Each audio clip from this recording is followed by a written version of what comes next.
This video is going to be about Mercenaries 2 World in Flames. Mercenaries 2 World in Flames, right? This game came out around 2008. Third-person shooter slash, open world game, similar to like a Just Cause type game, right? And Mercenaries 2 has a lot of unique features, elements in it, tons of questing, side quests, collectibles, etc. And yeah, so like, I'm gonna go over, what I love about this game. And please like, share, subscribe, share the video all over. And I'll leave down below any suggestions. First off, Mercenaries 2, Mercenaries 2, there's tons of different unique elements like in the game. For example, first off, you have factions. So factions, there's tons of different factions like in this game. Universal, Petroleum, Venezuelan Army, guerrilla forces, right? The pirates, the Allied Nations, and then you have the Chinese, right? So all these factions, they, basically, you can choose to work with certain factions, and certain factions will give you certain benefits, bonus items, etc. Right? Now, the whole faction system, though, the faction system is very fun because certain factions, for example, the Universal Petroleum, which is like this rich oil company, a private military type thing.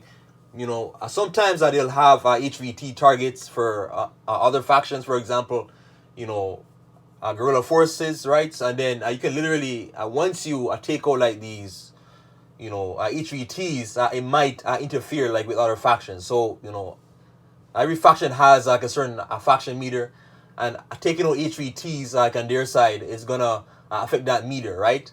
And yeah, you'll have snitches. Snitches basically snitch on you. So like if you do any harm against like a certain faction, the snitch is gonna a report back to the base, and then that's gonna affect the faction meter, right? So yeah, tons of the whole faction thing is a big thing. The Venezuelan faction is naturally hostile always because they're the main enemies like in the game, and the Venezuelan dictatorship, right? So yeah, but all the factions, they differ by a lot. So for example, Universal Petroleums, you can kind of feel, just the civilization of it. They have these this one a massive tower. They're very living in a luxury and stuff like that. More uppity, upper class type thing, and they have small military bases. The guerrilla forces, they live in the jungles. They live in these rebel camps, various rebel camps, and their main purpose is to rebel against the Venezuelan dictatorship. You have other things too. For example, you have the Allied Nations, or the U.S. military, which they're basically like these military bases, right? That's their base. Is this military bases, the Chinese, same type of deal, etc. So yeah, you have all these factions, and the factions that really make the game fun. Faction items, so a little bit more faction items and airstrikes, vehicles, etc. Every faction will have certain things that you can buy, from ammo drops, certain type of weapons, certain type of vehicles, APC, right? Tanks, helicopters, airstrikes, etc. And for example, I believe, I don't remember, but the Allied Nations, the American army or whatever, will give you for example, tanks. You get tanks, a special type of tanks, a heavy tanks. The Chinese will give you a better overall helicopters and better airstrikes, I believe, from what I remember, right? And yeah, going into airstrikes. So airstrikes, that's a big part of this game. The airstrikes, so you can literally control airstrikes in Mercenaries 2. The airstrikes is just all about for example, you'll have carpet bombs, a laser guided missiles, satellite bombs. You have things like artillery, a rocket, artillery, and yeah, Moabs, tons of different bombs in this game, anti-air bombs, etc. So the bombs, they're really, that's what really makes this game spicy.